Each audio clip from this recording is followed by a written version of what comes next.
back to LZ Rooster. Today, we are joined by Sofia, Ripa. Thank you for having us today at your place. Thank you for being at LZ Rooster. Tell us something about yourself. So I'm a logistics captain in the Marine Corps right now. I've been in a little bit over 5 years. Mostly just worked in 2nd MLG, and I'm now in division here at 29 Palms. I've had several different billets. Been very lucky with my timing. I've been a motor team maintenance platoon commander and maintenance management officer, an S4 logistics assistant at a regimental level, company commander, and I'm now the logistics officer for 2nd Battalion, 7th Marines. Okay. So it's been a very good career path, at least like on the logistics side of things. Got it. How long have you been into the Marine Corps? It's been a little bit over 5 years now. So I just accepted career des late last year, accepted new orders. So I've got 3-year orders here now. I'm just going to take it one day at a time and see how I feel at the end of this next contract. Nice. Congratulations on your career designation. Thank you. Thank you. For our audience that do not understand any of those acronyms, you just spitballed. Let's talk about your leadership role in those. Let's talk about scale. What has been the largest scale or the smallest scale that you have led in those roles? Okay, so my platoon command time and my company command time were actually pretty similar in size. Okay. My platoon, when I ran motor transport and maintenance, my maintenance section was about anywhere between 12 and like 16 Marines. Okay. And then my operations side was anywhere from like, I don't know, up to 60 Marines. Okay. And we were at a regimental level, which meant we overlooked the battalions that were constantly rotating and deploying out. So whoever didn't make it to deployment got sent to us. Got it. Which creates a very interesting dynamic. So it could be, we could have a platoon of 40, 50 or a platoon of 70, 80. Like it would switch a lot throughout the year. When I was a company commander, I was leading a team of, I think we started close to 100 or like somewhere between 80 and 100. And then with the divestment and how we are realigning 2nd MLG, we ended up with a very, very small company. Okay. We went from 80 to 60 and then from 60 around to 40. So the way we operate as a company did not change. I still had 3 platoons, and then within the platoons, different sections would deploy out to different exercises. Got it. So that's the one very interesting thing of my company command time. I was commanding for a landing support company, and the way we support is very disaggregated. Okay. We would never deploy as a unit. So I would have, Marines in, Oklahoma, Marines in Norway, other Marines down at the LZ, training with the wing. So it was smaller in size, but bigger scope in operations and like how much we reached out and touched in the Marine Corps. Okay. And then I had the staff billets in between those 2 command times, which is, just leading a smaller team of Marines. I think still as impactful. And I hate how in the Marine Corps we give staff sections such a bad rep because we think like, oh, like I'm a staff officer now, like I'm not a leader of Marines, like I just got to worry about my lane and my responsibilities and that's it. Got it. But when you're an MMO, I still had a shop of like 4 or 5 Marines, right, who are looking up to me and my staff sergeant for guidance, for leadership, for like how can they improve themselves. And I didn't like how much, I think at least I can speak for the officer side of things. As lieutenants and captains, we just turned our brain off like, oh, I'm done with platoon time, don't have to worry about anyone else anymore. And I hated that. Okay. Because all the Marines, the embarkers, the MMO clerks, anyone, the S3 clerks, they would feel like very abandoned and forgotten because like no one paid much attention to them when they needed just as much, if not more, leadership as the guys in the platoon. So different level of management. The big ones are platoon and company time, but I truly think like I learned how to lead through all those positions because leading a team of 60, 70 Marines is challenging in its own way, but also having the responsibilities of a regimental maintenance management officer with a very small team who need to be extremely proficient at their jobs because there's so few of us, right? Because if 1 out of 4 sucks, that's 20% of your output that's going to absolutely crash and bring you down, right? If one Marine in the motor T platoon sucked, less of an impact, right? So like learning that different leadership balance at each position was very interesting. Okay, so you speak about balance and you speak about how maybe one link may affect the other. Mm-hmm. How did you find your leadership style? Because we talk about leading somewhere between 12 to 60, 16 to 60. Mm-hmm. Now, that's a big number, a big difference. How did you manage to know which style fit you as a person? I think it was a little bit hard at the beginning. I think most officers, when they first hit the operational Marine Corps, they try to figure out like where they fit in the big picture. Okay. I think for me, I came into a platoon that needed a lot of work, and we all felt it. I don't think it was necessarily pinpointing the failure, but the junior Marines, the NCOs, the officer, and the staff, like we're all having a pretty bad time. And so it was hard to come in very assertive, how they teach us. I feel like at TBS and OCS, like you're the leader, like, you know, you set the example when, okay, there's been some issues here. I haven't been part of this culture. I don't know their history. Like, where do I even start? I can't just come in here and say I know best. Absolutely. Right? Because, like, obviously I don't. And, like, they've been having issues. And there's a reason why they've been having issues. I started by interviewing how we are taught that we should do, but, like, I feel like we don't really do enough. And just sitting down with each Marine and, like, hey, what do you like to do? What are your goals inside and outside of the Marine Corps? Okay. What is working in the platoon and what isn't working? And I think when we were talking earlier about being nervous for a job, that helped me be less nervous when I could sit down and analyze the population I'm working with, see what works and doesn't work, and that's the starting point. So I think that defined my leadership style, because by having a lot of in-depth conversations about leadership with all the different leadership levels within whatever section I was leading, and then applying to like what's our way forward and like, okay, what has been working for us and what hasn't, that has rendered me, at least from my perspective, successful every single time. Okay. So I think that has been a key tenet in my leadership, is sometimes just shut up and listen to your subordinates, take the input, okay, and then move forward. And I think we're all, I don't know, everyone's so anxious.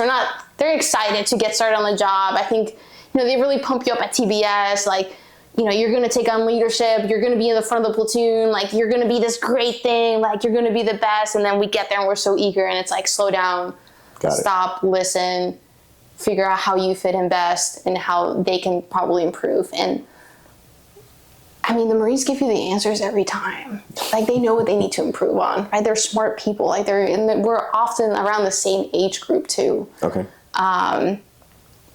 So like the Marines know what needs to be done better, and they also know what has worked. Okay. So like, you don't need to come in and reinvent the wheel and like do some revolutionary work.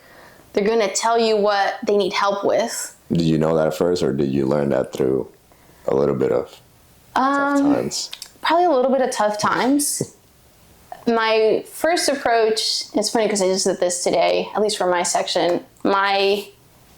I don't know if this is a cultural thing. The first thing I do when I get to a place is I clean.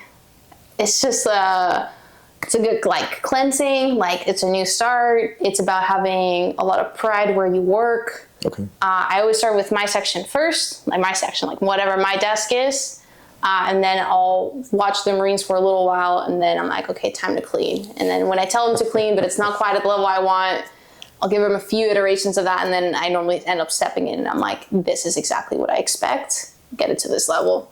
I think at first, I don't think I learned the hard way, as in I inserted myself too much without listening. I think I was probably a little self-conscious that I didn't know enough to lead them. What made you feel that way?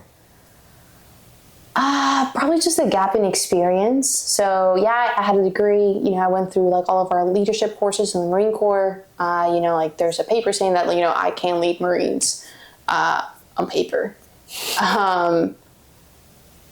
Getting to the fleet and, you know, working with Marines that have been there for so long. I mean, even the corporals have been there longer than I have. Like, I've, you know, similar experience as a very junior lance, or, you know, PFC.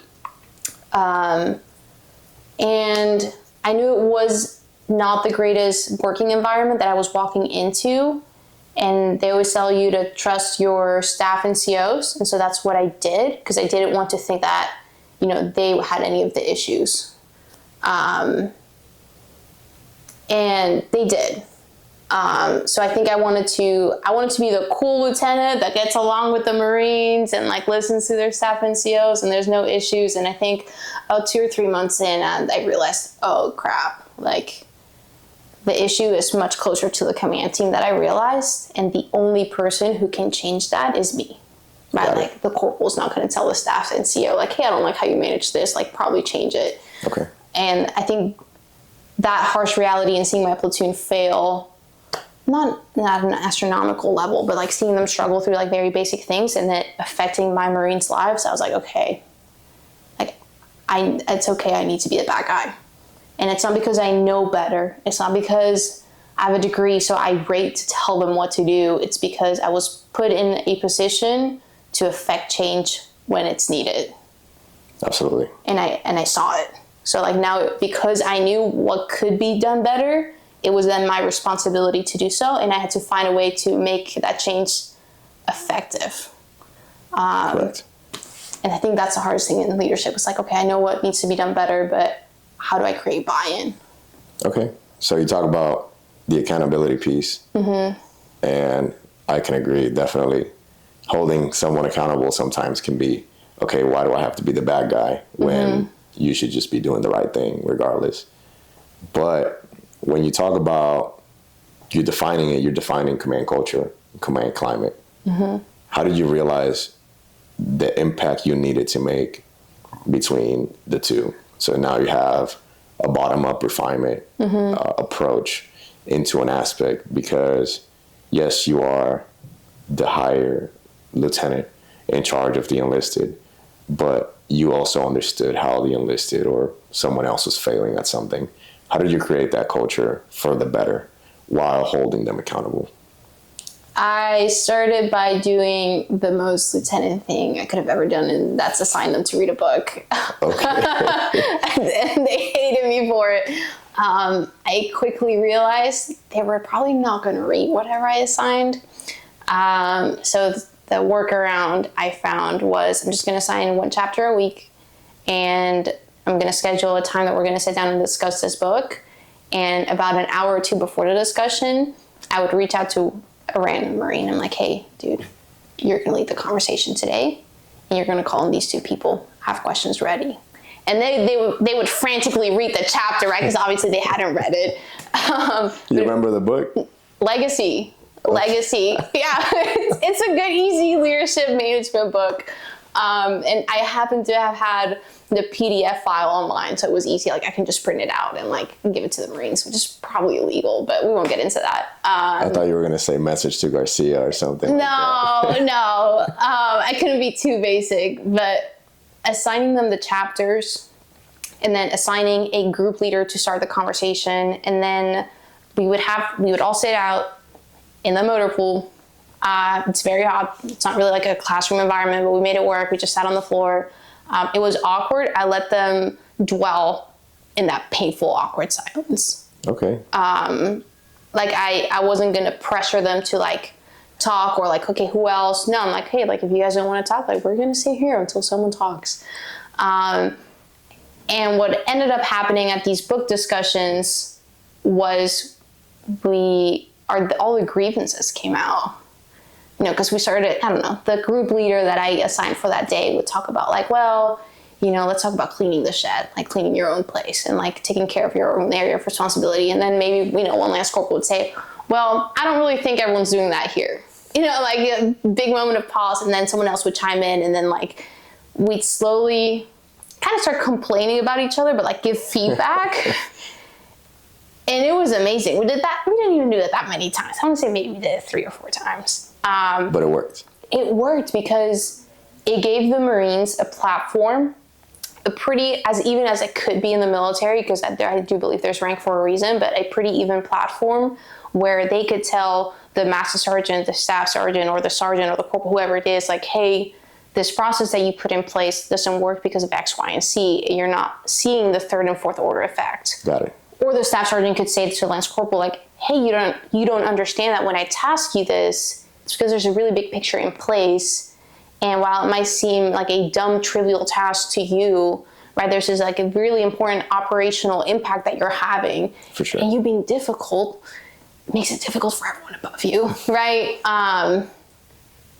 So I think this has defined my leadership style a lot, is they're adults, they're professionals. Most Marines want to be Marines. They want to do Marine things. They want to lead. They want to be aggressive. They want to be assertive. Just give them the platform to do that, and they will. Like, they'll lead themselves every time. 10 out of 10, they will always lead themselves. Not everyone will. Like, there's some turds, they'll leave. Like, the turds never stick. But 10 times out of 10, if you give the NCOs and the junior Marines like the platform to lead, they will.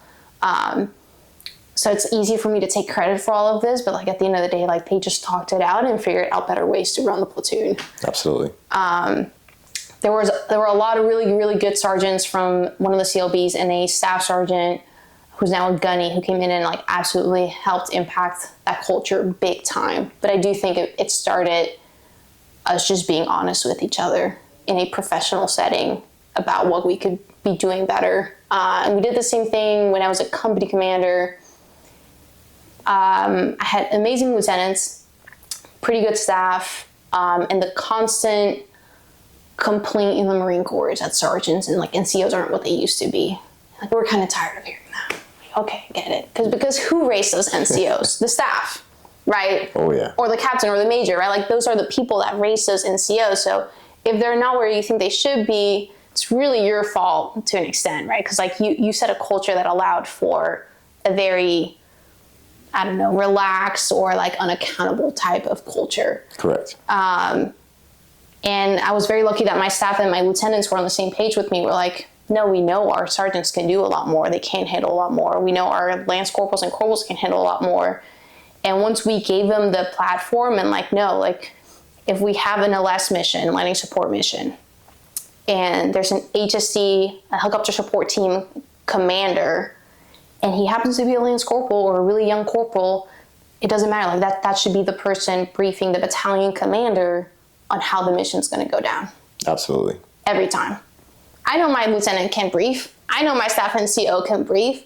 I need to have confidence and see that my NCOs, or whoever the team commander is, regardless of rank, knows what he's doing and can instill confidence in my boss that everything is going to go to plan.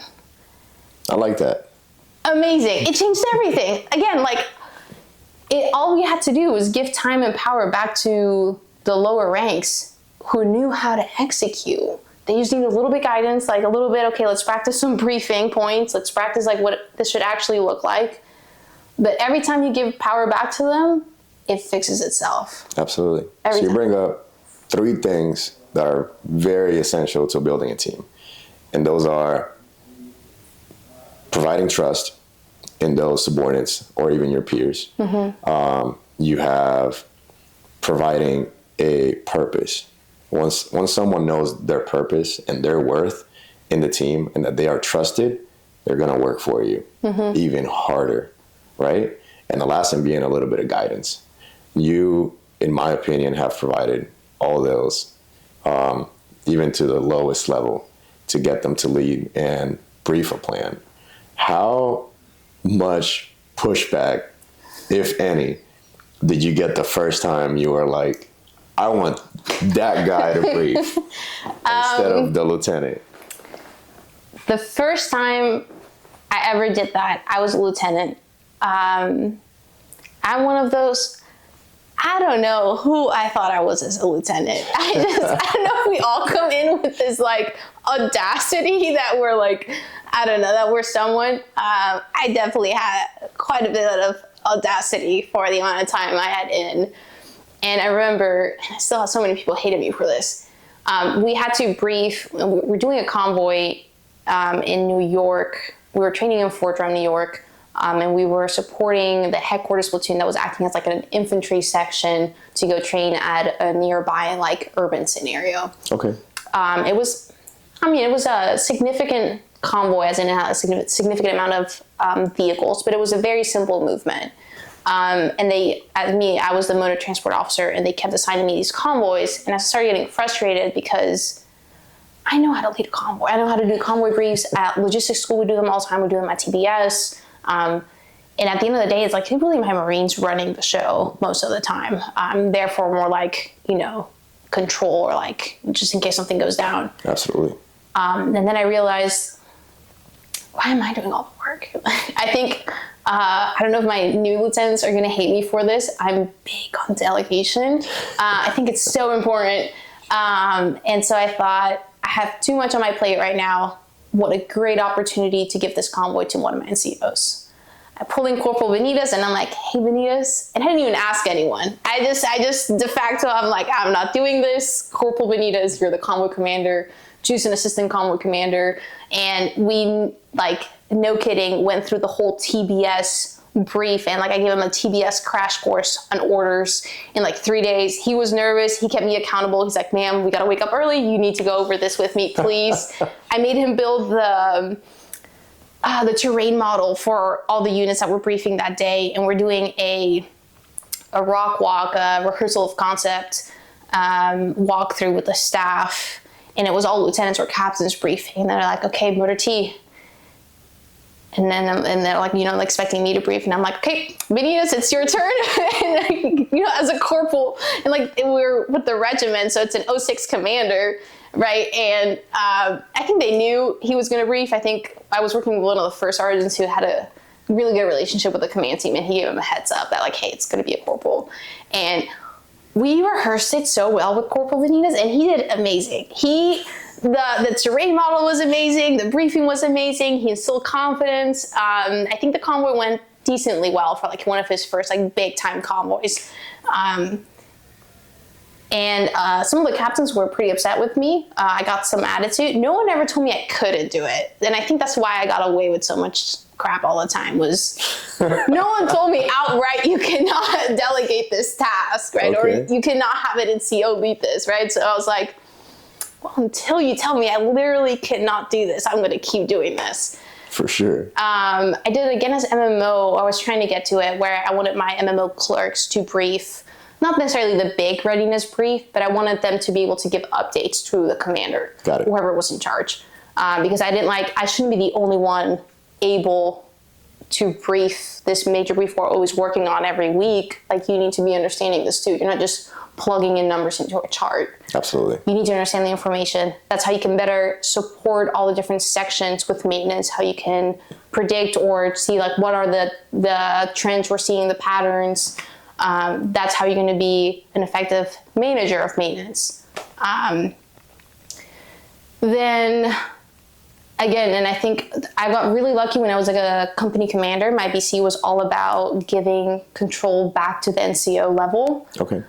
So in that regard, I think I was just very lucky that she was open to it. But I don't remember asking if I could, if I'm being completely honest. I think it worked out because the battalion command team was just turning over, which is a perfect opportunity to change things up radically if you ever want to. And so we took that chance. We had an incredibly supportive S3 section. The OPSO was the landing support commander prior to me, so she understood it really well. So having her support, the S3 Alpha support, and then a really open-minded battalion commander. Okay. I mean, that was the key. But I also don't think I asked. I think I just told the lieutenant, like, hey, introduce the brief, but the brief is owned by your team commander or like your HSC commander. Okay. Like, you're not running the HSC. The corporal is. He needs to be briefing. They better know what they're doing. Yeah, and I made them suffer through the brief. So the briefs were always first, or supposed to be briefed first at the platoon level, then at the company, then at battalion. There's been a few times where, and this is not the lieutenant's fault, it's just like us getting used to new trends or way to do things. there's been times where they just come in and brief me something and it's garbage, and I tell them, stop, I'm going to leave for 15 minutes. Lieutenant knows where you need to work on. I don't even need to say it. And when you're ready, just let me know. And then I come back, and then we'd rebrief 2 or 3 times until it was good at the company level. And then we knew, okay, you're ready to brief the battalion commander. And we'd explain to them, like, hey, it's not just because it's important to know how to be a staff officer, but public speaking affects a lot on how you can earn the trust of your hire. Absolutely. It's key. It's dumb that something seemingly trivial or superficial affects so much how much they trust you, but it does.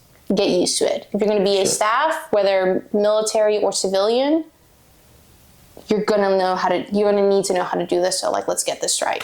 Oh, yeah. As you are briefing your NCOs and your subordinates to brief your battalion commander, I say you're doing a really good job as a leader to be able to take yourself out of the situation. You know, as leaders, we wear so many hats, and oftentimes we fail to zoom out and allow for our subordinates to learn on their own a little bit, because through that struggle, they're able to learn a lot about themselves. You, even as a lieutenant, and even though you may have gotten a lot of pushback, or even some, if any, for putting that lower subordinate to brief a big plan like that, I'll say you allow it for a big piece for them to evolve. And yes, public speaking is a really good part of that, but also learn about themselves, maybe their leadership style, maybe at what level they can cap out. Maybe this was a little too much for me, maybe not. Or maybe I can do even more as a leader, because now you are opening that door to allow them to grow, and they're going to do that same ripple effect for somebody else, right? So as you take that role into allowing them to just kind of lead, and you see them growing and learning, and everything is happening all at once, what was going through your head? Because obviously that delegation piece, very important for this to happen, but also that trust. So ultimately the results of whatever happens or doesn't happen will fall on you as the commander. What was going through your mind at that point? I think the first trigger to allow me to start thinking that way was, why do I think I need to be in the spotlight? Okay. So it was kind of like remembering what they teach us in our leadership courses, it's not about you. And it hit me one day because I was trying to do too much. And that's when I realized, well, one, I can't do this myself. I need my team. Then I realized my team wasn't in on all the knowledge and information or expertise that I needed them to be on. And then, okay, I need to backtrack a little bit. I need to speed them up on what they need to know to build the projects that we need. Because I just can't do it myself. And I'm always trying to overachieve, which is probably my own fault. But I'm I need my team. I'm going to fail without my team. Okay. So I think, getting out of the spotlight, realizing I can't do it all myself. And I think the third factor is, it's going to sound super cheesy, but going back to the basics, we are a warfighting organization. If I go down, who goes next? Absolutely. Who's next in line? Who's going to lead the team? And that's also how I think we try to explain it both at the platoon and the company level is, it matters what your role is. You need to know your basics, right? But you need to understand the roles of your peers, right? If you're in a convoy, if you're the driver, if you're the convoy commander or a driver, the gun goes down. The gunner, right? He goes down. The gun still needs to be up. What now? Right, yeah. Absolutely. Same with comms. Your radio goes down. What now? You still need to communicate. You better know how to use that radio. Absolutely. Your convoy commander goes down. Assistant convoy commander, what if he goes down too? Now, who's going to lead the convoy next? Who has the route? Who knows the checkpoints? Who got the intel brief on what to avoid, what not, where to go? And same with LS, right? If my HSC leader, for whatever reason, is not in the area and someone else is executing, or we're getting spread apart and we're doing multiple HSCs, I need every single member of that very small HSC team to know what they're doing and be able to take control and lead. For sure. So I think that's really the answer to all of it, right? At the end of the day, we're a warfighting organization, and we need to be operating as one. And I don't have time to be I'm shooting myself in the foot if I'm constantly worried about, well, ultimately it is my responsibility and I don't have control that it's going to succeed every time. Absolutely. One of my convoys, which someone I look up to a lot, he's a corporal now. He was a lance corporal at the time. He led a convoy for our regimental commander, 06. It did not go great. And I don't think the colonel had a good first impression of me. Okay.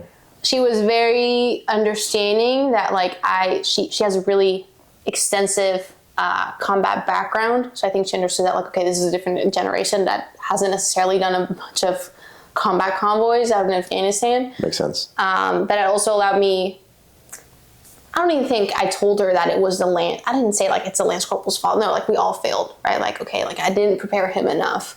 And it was a great learning experience because I think my Lance Corporal was extremely open to the feedback. He actually did a lot of things extremely well for his experience level. And he was also very serious about receiving good feedback in return. And it just dawned on me, like I can't control every situation. And I need to prepare them for the worst case scenario. The Absolutely. worst case scenario is like the whole leadership is gone, so now what? I like that. I think you bring a really good point because you are removing that single point of failure. Mm-hmm. My background is not in the ground side of the Marine Corps. It's more on the aviation side. But at one point, because of experience and briefing and learning and shadowing and everything that we were doing, the only thing legally we couldn't do was fly the helicopter. Mm. But I'm pretty sure that we could figure it out if it came down to it. I'm sure a lot of people would have been mad about that. Yeah. But some legal issues maybe. Yeah, maybe I would have needed a lot more lawyers on my side. But I'm sure if it came down to, we had the confidence because of the trust that our leadership had on us to maybe even work at that level if needed. You know, if there was a total emergency, there was not going to be a total single point of failure. And I think that's something really good that you have practiced and implemented into your role.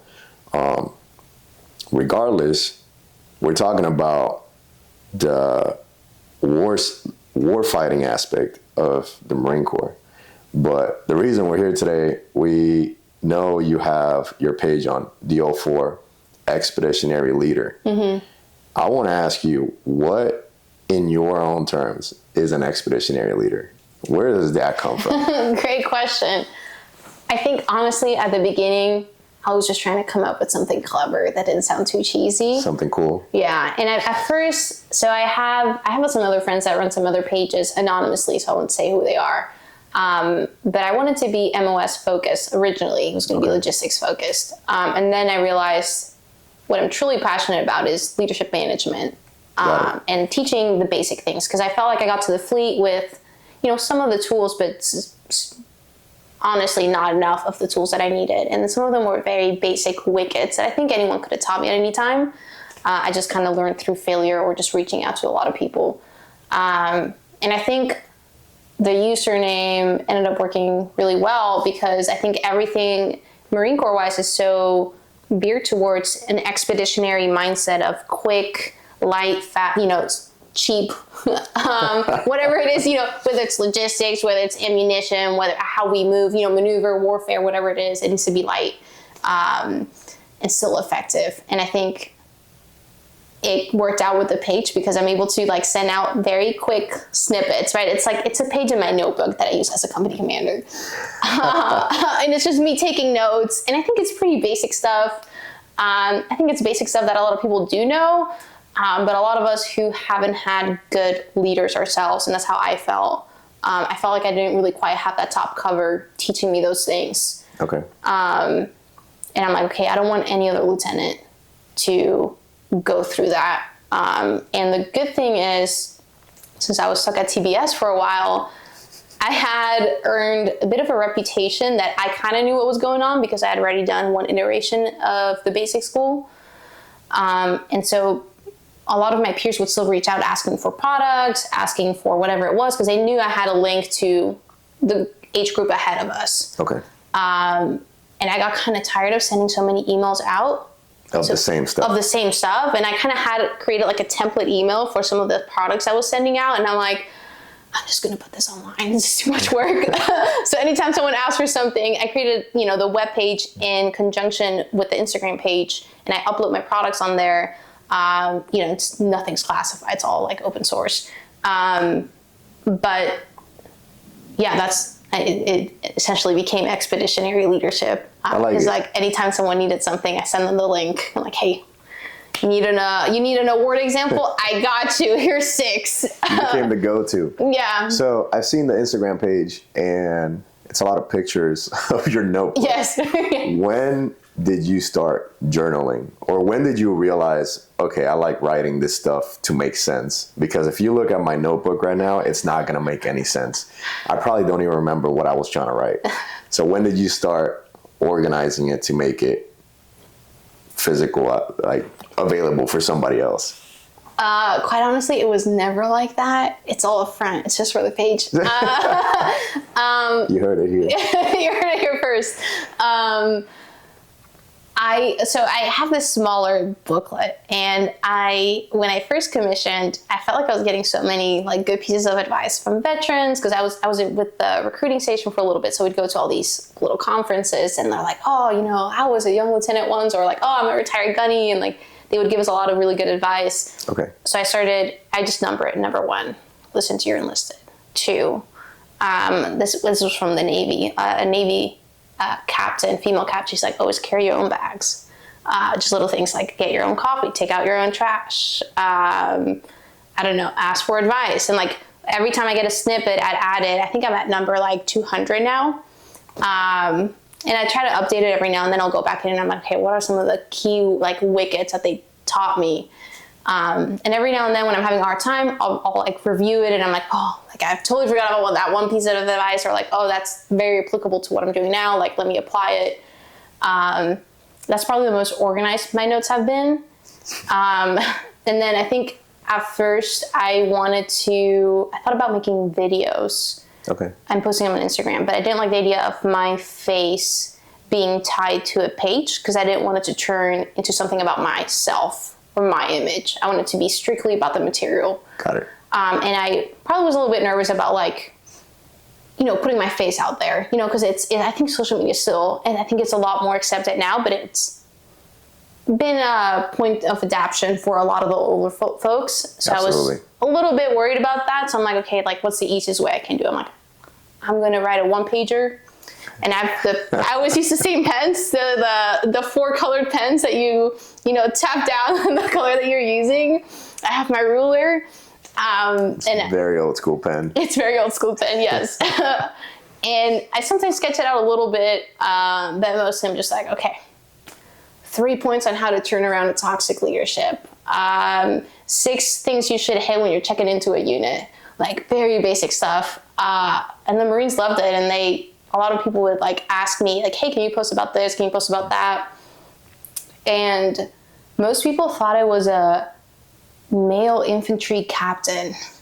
Making the page. I don't know why. Yeah, which I think is hilarious, because it's like the most, I think, very female, like feminine type notes. And I don't know, like stereotype goes like, that's probably a woman. Really good handwriting. Right, really good hand, right?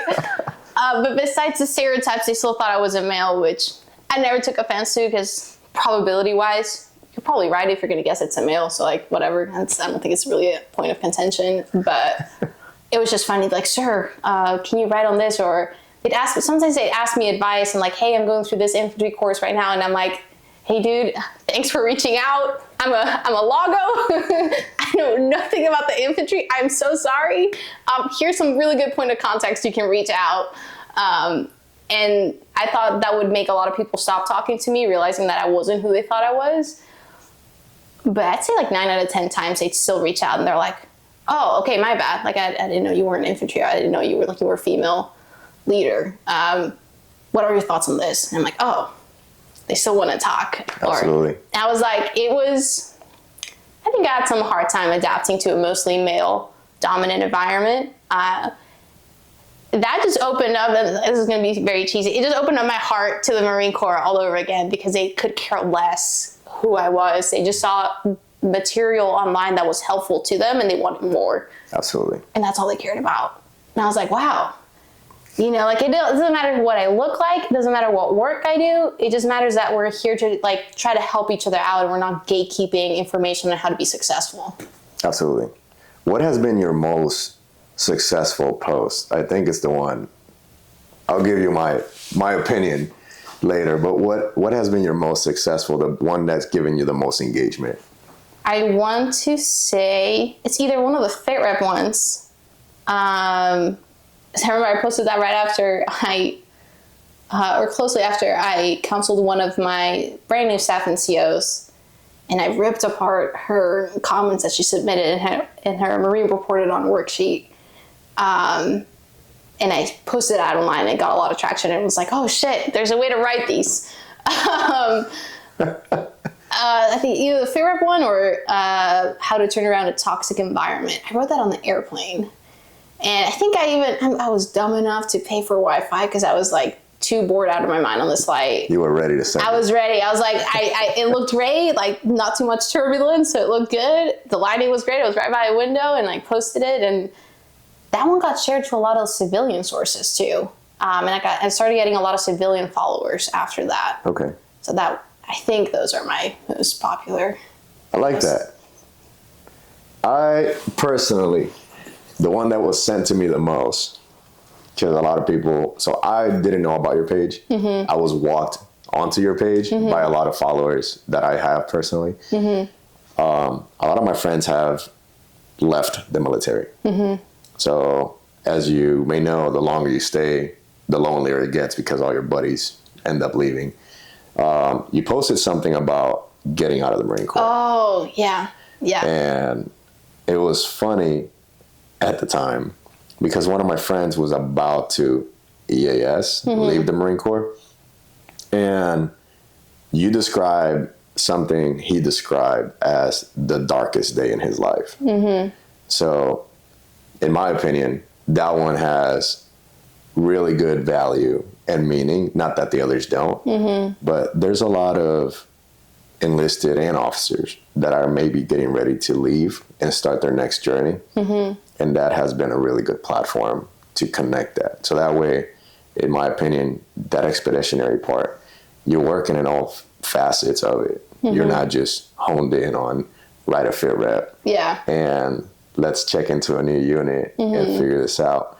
That's, in my opinion, a really good one to have because now you're connecting communities. Mm-hmm. And I think it's funny that they thought you were a male infantry guy, but 9 out of 10, they would have gotten it right. Yeah. There's a lot of dudes there's a lot of military. And I think, and I applaud the infantry community, and I think there's a reason, right? They're the main effort, and I think that's why it's effective. But they care deeply about productive communities, and therefore they invest a lot in it, and they like create a lot of media output really to like showcase it.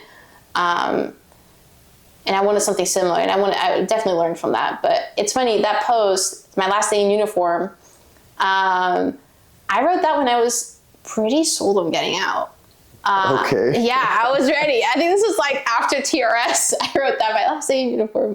And I had a really good friend who's on her way out, Katie Kaplan, who has been an incredible support system through that decision-making process, to where we were able to talk about, the realities of the job. There's a lot of negatives. It's a difficult job. As easy as it is to be mediocre and just never get fired, it's also hard to do well. Yes.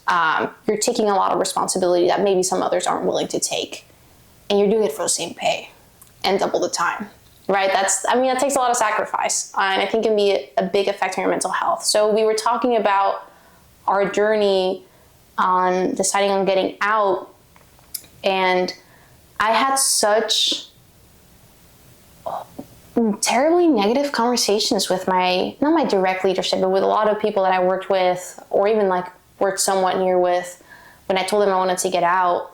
And I hated that instant negative feedback. So like, why are you getting out? Like you're quitting, right? Like you're leaving it all behind, right? Like even though that was my basic contract and I finished my contract honorably, right? Like there was still a very negative stigma to leaving the military. And it made me want to leave even more. I'm like, why? So now that I don't want to do the same thing you do, you're going to abandon me? Like this whole community is about having each other's backs, like no matter what. And now you're abandoning me in one of the most intimate, the most maybe painful and like maybe weak, like you feel very weak in going through that transition, right? Because you're not really sure what you're going to look into. You're not really sure what you're going to receive on the other end. It's scary. And in that very crucial moment, you're going to shoot me down. And it felt like crap. And I think that's how we treat a lot of our Marines who are getting out, right? They're like, well, you should stay in because we're better and because of this and that. And it's like, no, you know what? I came in here to improve the Marines under my charge and create better American citizens. End of the day. That's it. Yes, win wars. Yes, there's a mission. Yes, all that. But at the end of the day, like if you're a better American citizen because of this, that's what matters to me in the end. And honestly, the positive conversations of the Marines going out, a lot of them changed their minds. And even someone who didn't, there was this one right after I took command. I can't remember. I think he was a corporal. He might have been a lance corporal. He was getting out, and I don't know. I could tell that no one told him like thank you. I think he just kind of got shit on for, he got a little bit out of shape. He decided he didn't want to do this anymore, and he left. I feel like he got a lot of shade for that, a lot of negative energy. Okay. And, you have to do your outgoing interview with your commander. And I'm like, are you excited? He's like, yeah, man, I'm pretty excited. I'm like, that's fucking awesome. This is great. Like, you should be. This is a huge transition of your life. And he said, yeah, man, but I just did 4 years. I'm like, you didn't just do 4 years. You did more than most of the population does. You committed 4 years of your life to be fully available to the government, to do whatever they felt like, to send you wherever they needed you to be, to do whatever job, to do whatever long hours you had to do. And you did that honorably, and you completed that. Absolutely. It's not just 4 years. Thank you for your service, right? And like, he was like, I don't know, like it brought some pride back, right? Because I don't want our fellow Marines to feel crappy about the time they did serve. You should feel proud. For sure. Right? Like, hell yeah, I did it. I had a goal, I achieved it, I'm moving on to the next phase. Oh yeah. And I'm hoping to continue to change that narrative when people get out. Because honestly, I think it initially cemented my decision on getting out. Like, if you're giving me this much negative feedback and you're not willing to support me through whatever decision that's good for me or that's productive, then I don't want to be part of this team anymore. Okay. As leaders, I think there's a wall that they might hit. I can't really put a name to it right now because there's so many things that go into it. But a lot of them don't realize the negative impact they have just by their choice of words. Yeah. And allowing us to understand how impactful our words can be, especially in a leadership position, is detrimental to not just getting the one Marine to stay in or get out. Like you said, even if they get out, they serve their time. They serve their country. They made a contribution that a large part of society these days don't even think to do or can't do, whether it's physical requirements or something that holds them back medically or whatever the case may be. But they did make an impact. And it's great that you are able to realize that and put that into perspective. Something I like about that comment is that it shows how genuine you are. And you can teach somebody how to do a job 1,000 times, but you cannot show them to genuinely care for that job. You have that job, and you have that genuineness that makes you the leader that you are. Because you may not know it, that person, might have gotten out, but that person probably still thinks about that last moment when you thank them for their service. That might have been the impact they needed, because you also bring up the topic on being aware of mental health and all the issues that are happening today. You never know how big of an impact that could have been on that person's life, because we have all these programs, 22 a day, and save this and speak up and talk that. And wake up and, serve and all these things. You also have all these hotlines and all these things that you can reach out and get help. But at the end of the day, the person, one, needs to want the help and understand that there is somebody out there that cares. And that is something very hard when the people you formed a family with and you serve for 4 years or 20, it doesn't matter, didn't care about you how much you cared about them. Mm-hmm. Yeah. So you bringing that genuineness to the team, to the table, definitely, in my opinion, allows you to be the successful leader that you are today. So I honestly applaud you for that, because that's not an easy task. And it sounds simple and it sounds easy, but a lot of people don't really care that much these days. Mm-hmm. And that's just the honest truth. All right. That's a very nice comment. That's a really big compliment. Yeah, I think that's, I truly think, and it's no one's, I hate when we like point fingers as to like, well, the Marine Corps didn't do this for me. Well, the Marine Corps didn't do this. It's like, well, you signed up. You asked to be here at the end of the day. And the truth is there's not many,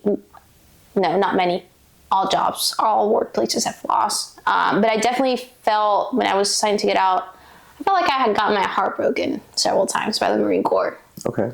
I expected more. I'm like, oh, kind of let me down. And it's through like those heartbreaks that I was like, you know what? I don't want to feel like this anymore. It felt like a toxic relationship at first, to be honest. And it wasn't, honestly, social media helped out a lot, and getting connected with a lot of mentors online who did care. So just because my immediate environment wasn't the productive environment that I wanted, didn't mean it didn't exist out there. And that's what social media showed me. I'm like, no, like there is people that care. Like they no shit actually care that you do well, and that you're productive, and that you're healthy, and that you're taking care of your mental health and your physical health.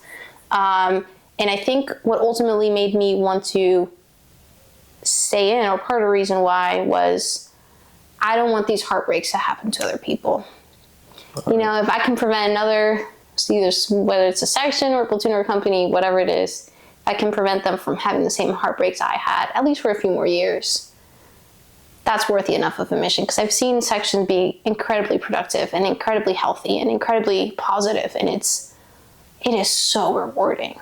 It is the best time of your life. So if I can help that a little bit, I think that gets the job done, I think. I like that. Very cheesy. Use it as the one last topic. All right. So yeah, there's one more topic I wanted to take this time to touch on, and I think it could be received off-putting depending on who's listening. I do believe that we often come into these jobs with an immense sense of entitlement. And I meet a lot of people, even like that are now out of uniform, and they become very negative about the military and the wrong reasons. Like, I think getting out because you've outgrown the organization, or because you have different goals, or because it doesn't align with your lifestyle anymore, and you want a different type of lifestyle, or you have different priorities, like incredibly valid reasons, right? Or maybe your mental health can't handle the operational tempo or the command climate, incredibly valid reasons. But I often see, and I think even though social media has done a lot of good, I think social media has also increased a lot of the negativity around the military sometimes. And I hear a lot of comments about, well, I got out because my captain sucked. Or my sergeant major, he screwed me over. Or, yeah, I wanted to do all these great things, but my command kept screwing me over, so I said, okay, I'm going to leave it. Okay. And I think at first I was like, oh, yeah, I relate. Like, yeah, I've had pretty bad bosses before. Yeah, same thing. I'm like, screw you, man. Like, I can do better things elsewhere. But at least I like to think we're all recruited into the military because we want to be part of a bigger picture, a bigger goal, way bigger than ourselves. Like, it's way above the individual level. And so I wonder, like, okay, how strong was your commitment to begin with? right? If you're letting one single factor topple your motivation and your commitment to something so grand, right? Like, was it really that strong? Like, were you really here for the big picture? Do you think is that like a generational problem, or is that like a now problem? Is that always been the problem? Is it more highlighted now because of social media? What do you think? I think part of it is generational, good and bad. So I think some of the previous generations were more, shut up and color, like, I have a commitment, I'm going to complete my duty, this is what I signed up for. However, that mentality has led that generation to also ignore a lot of important things like mental health, like prioritizing family, right? Like, there's a balance. I think nowadays, the Marines are, or generation at large, much more aware of social issues, much more aware of like mental health, and more of like the soft topics that everyone wants to talk about. Like, it's not an issue for them to talk about it or recognize it. You don't have to teach them about mental health for them to already know. They already come in knowing about mental health. Correct. But I do think it's made them extremely susceptible to, why isn't this better for me? Or like honing in a lot of all these things are wrong with the organization, and like, it's never going to change, therefore I'm getting out. Which again, in some aspects it can be valid, but I think in that regard, it might be a generational thing where we're maybe just painting everything pink and thinking that, we're coming in with rose-colored glasses, thinking it's going to be this amazing leadership experience, and we're going to fight a war, and it's going to be romanticized, and we're going to change the world. And then we get there, and I'm like, oh, my day-to-day job is making PowerPoints, or my day-to-day job is changing tires on a 7-ton, or my day-to-day job is pulling reports on GCSS Marine Corps. And then that like immediately topples their idea of like what the military was, when like in reality, for one, you're probably going to do something similar on the civilian side. I think we romanticize working careers way too much. We think it's all highlights, and that's social media, right? It's highlight reels all the time. Like, amazing, I'm doing great, I'm getting a car, I'm getting a house, I'm getting a raise, I'm doing amazing in life, I got a great relationship, right? Like, I've got a positive life. When it's like, the day-to-day life is very mundane and boring. And like, I think that scares people, right? They're like, wait, this is not this great adventure I thought it was going to be. And then they think, because what they expected, which I think often is very unrealistic, doesn't match their reality, instead of taking ownership and responsibility that like, maybe my expectations were unrealistic, it's easier for me to just blame, oh, well, my sergeant sucks, or my gunny has it out for me. Absolutely. So it's a scapegoat tactic, really. It is. Man, you bring up the generational part of it, and I can actually say I relate and see it a little bit more, because, not that you don't see it, but in general, our generation sees it better, in my opinion, because you were old enough to remember 9/11. Yeah. And so was I. A lot of the generation coming in right now were born after that. That is wild. Yeah. They know what happened from a textbook. They know that their older siblings, maybe their parents, lived it, but they didn't live it. So it's kind of like us living past Desert Storm, Desert Shield, past Vietnam. We know those veterans, and we were the headaches for them when we came in. Yeah. But we were that generation for them. Yeah. Now there's a generation for us that we need to teach and empower in a complete different way. Yeah. So yes, they may have the wrong mentality to maybe point and blame. We all like to complain about maybe bad leadership, and that's completely human. That's okay. That's normal. Yeah. But it's on us how we portray, how we empower, and how we teach that there's a shift. Because, that may be a mundane task. I'm doing a PowerPoint. I'm learning how to change a tire over and over. I'm training for what? Then the questions start to arise. But in war, everybody has a role. Yeah. not everybody's going to go downrange. Not everybody's going to be a trigger puller. And the best way we empower those Marines and teach them that no matter how boring the job may be, even if it's pushing a button and making sure someone's pay is right, yeah, and they never leave an office, I need you to do that job. Yeah. So that the next guy that's downrange can do his job or her job.